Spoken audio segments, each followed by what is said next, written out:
Hello friends, इस video में मैं डिस्कस करने वाला हूँ 10 डाउट्स अबाउट कोविड-19। जैसा कि आप लोग को पता है कि मुझे कोविड-19 हुआ था, जिसका मैंने एक्सपीरियंस शेयर किया था।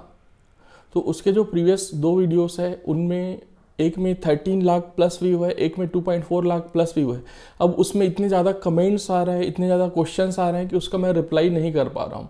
तो मैंने सोचा कि बहुत लोगों का सिमिलर काइंड ऑफ डाउट है, तो क्यों ना एक वीडियो बना दिया जाए। तो इसीलिए ये मैं वीडियो क्रिएट कर रहा हूँ और उन्हीं कमेंट में से मैंने कुछ ज़रूरी क्वेश्चंस पिक किए हैं। सबसे पहले इसमें मैं बोलना चाहूँगा कि कोई भी मेडिसिन लेने से पहले आप डॉक्टर से, फिजिशियन से कंसल्ट कर लो। यदि आप डॉक्टर के पास नहीं जा पा रहे हो या फिर डॉक्टर्स अवेलेबल नहीं है, उस कंडीशन में आप टेली कंसल्टेशन ले सकते हो, जिसको हम लोग टेली मेडिसिन भी बोलते हैं। मीन्स आप डॉक्टर से फ़ोन में बात कर लो, वो आपकी समस्या सुनेंगे और बता देंगे कि कौन सा आपको मेडिसिन लेना है। अब बात आता है कि मैंने कौन सा मेडिसिन लिया। तो मैंने जो मेडिसिन लिया था वो था एंटीबायोटिक में मैंने लिया था एजिथ्रोमाइसिन 500 mg। ये दिन में एक बार ले रहा था मैं और खाने के बाद लेना होता है। दूसरा जो मेडिसिन ले रहा था वो था पैरासीटामोल 650 mg। पैरासीटामोल को मैं दिन में 2 या फिर 3 बार ले रहा था अकॉर्डिंग टू द कंडीशन कि मुझे फीवर आ रहा है या फिर नहीं। और ये कंटिन्यूसली मैंने 4 डेज तक लिया था। उसके बाद 5th डे से मुझे बुखार नहीं आया था, कोई फीवर नहीं था, तो मैंने पैरासीटामोल नहीं लिया था। नेक्स्ट मेडिसिन मैं जो ले रहा था वो था जिंक का कैप्सूल, जिसमें जिंक के साथ कुछ मल्टीविटामिन्स भी थे, जो विटामिन बी वगैरह होते हैं वो सारे थे। ये दिन में मैं एक बार ही ले रहा था। उसके बाद जो अगला मेडिसिन था वो मैं ले रहा था स्कॉर्बिक एसिड का जो टैबलेट है, जो चिवेबल टेबलेट होता है वो ले रहा था। 500 mg का टेबलेट दिन में मैं 2 बार ले रहा था। इसके अलावा मैंने गिलोय का स्वरस पिया था। गिलोय को इंग्लिश में क्या बोलते हैं, तो ऐसा गिलोय बोलोगे तो मेडिकल स्टोर में आपको मिल जाएगा गिलोय जूस बोलने से, और इसका साइंटिफिक नेम होता है टाइनोस्पोरा कॉर्डिफोलिया। इसके अलावा मैं च्यवनप्राश ले रहा था। च्यवनप्राश मैं दिन में 2 बार ले रहा था, आधा चम्मच। मीन्स च्यवनप्राश को आपको ऐसे लेना कि खाने के आधा घंटे पहले लेना है या फिर खाने के 1 घंटे बाद लेना है। तो एक बार मैं सुबह ले रहा था और एक बार मैं शाम में ले रहा था। अब जो सेकंड मोस्ट कॉमन क्वेश्चन था वो था कि आपने जो वेपर लिया तो उसमें कैप्सूल कौन सा लिया, या फिर जो पानी है उसमें कैप्सूल कौन सा डाला था जिससे आप वेपर ले रहे थे। तो इसके लिए आप कोई भी कैप्सूल यूज़ कर सकते हो, जिसमें आपका होना चाहिए मेंथॉल, यूकेलिप्टॉल, कैम्फर, टर्पिनियोल, क्लोरोथाइमोल एक्सेट्रा। इनमें से कोई भी इसेंशियल ऑयल्स या फिर वोलेटाइल ऑयल होगा तो आपका काम चल जाएगा। तो आप मेडिकल स्टोर में जाओगे कि मुझे वेपर के लिए कोई कैप्सूल दे दो, तो वो कोई सुइटेबल जो भी अवेलेबल होगा वो कैप्सूल दे देंगे। सारे अच्छे काम करते हैं।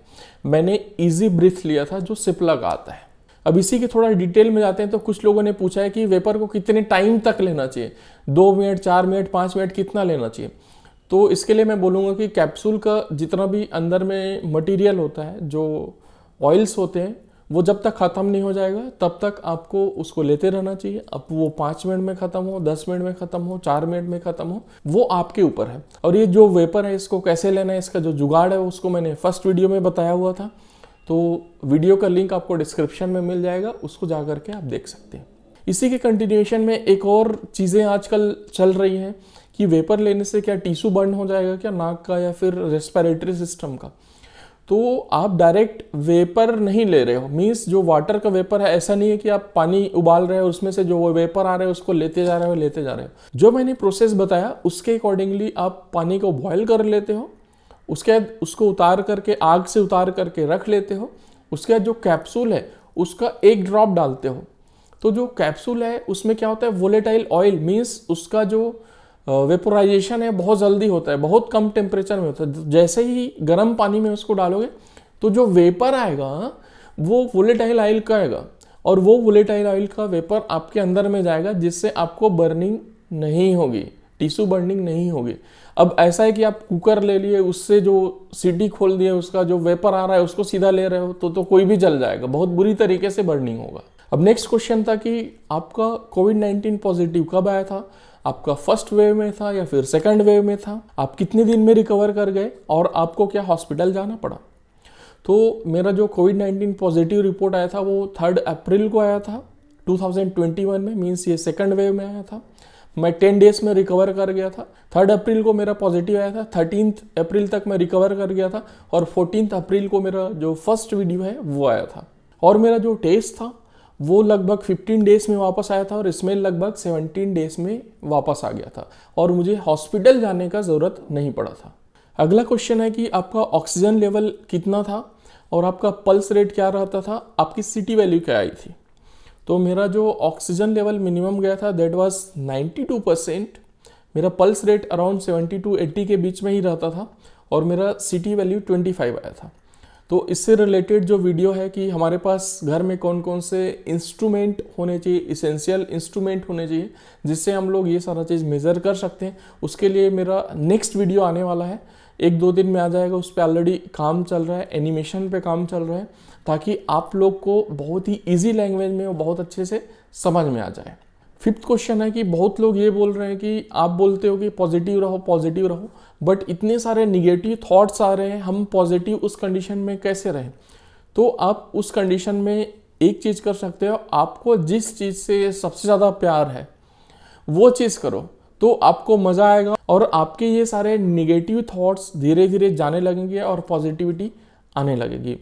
मैं क्या करता था कि मेरी एक छोटी सी बिटिया है जिसका एज अभी 11 मंथ होने वाला है, 10 मंथ की है अभी, तो उसके वीडियोस और फोटोज़ देखा करता था, तो उससे मेरे को बहुत खुशी मिलता था और सारे चीज़ें मेरे मन में कोई भी और निगेटिव थॉट्स नहीं आता था। तो इस तरह से मैंने इस चीज़ से ओवरकम किया। अब जो नेक्स्ट क्वेश्चन है वो बहुत ज़्यादा लोगों ने पूछा है कि मेरा फीवर और बॉडी पेन चला गया लेकिन अभी भी ड्राई कफ है या फिर खांसी है, तो ये कब जाएगा और ये कैसे ठीक होगा। तो ये ठीक होने में अलग अलग पर्सन को अलग अलग टाइम लगता है। किसी को 15 डेज तक ठीक हो जाता है, किसी को 20 डेज लग सकता है, किसी को 30 डेज भी लग सकता है। लेकिन जब खांसी स्टार्ट होता है उसके दूसरे दिन से बहुत ज़्यादा खांसी आने लगता है, इतना खांसी आने लगता है कि पूरा ऐसा लगता है कि अंदर का सारा मटेरियल बाहर निकल जाएगा, पूरा फेफड़ा ही बाहर निकल जाएगा और उससे पूरा चेस्ट पेन, बॉडी पेन होने लगता है, पीछे बैक पेन भी होने लगता है। बट इसका खास बात यह है कि आप खांसोगे बट कुछ निकलेगा नहीं क्योंकि ड्राई कफ होता है। तो आपके दिमाग को कंट्रोल करना है कि मुझे खांसना नहीं है और ट्राई करो कि जितना कम से कम आप खांसो तो उतना कम आपको परेशानी होगा। और इसके लिए आप कोई कफ सिरप लेना चाहते हो तो किसी डॉक्टर से कंसल्ट करके कफ सिरप ले लो।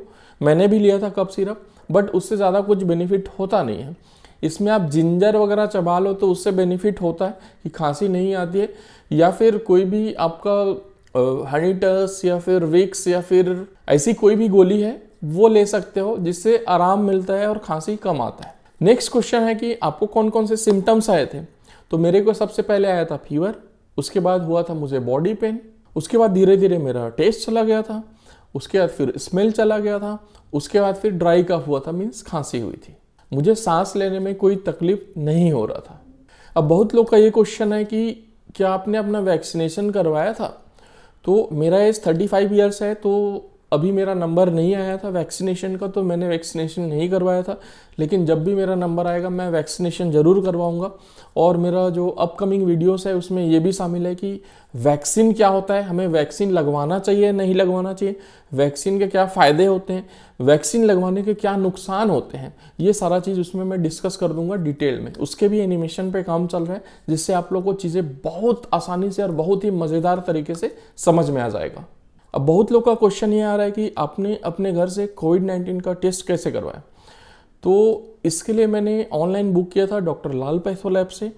तो वो मेरे घर में आए थे, मेरा सैंपल लेकर के गए और इस तरीके से मेरा टेस्ट हुआ। बट ये बात है 2 अप्रैल की, लेकिन आज की डेट में देखोगे तो वहाँ पर आपको स्लॉट ही अवेलेबल नहीं है।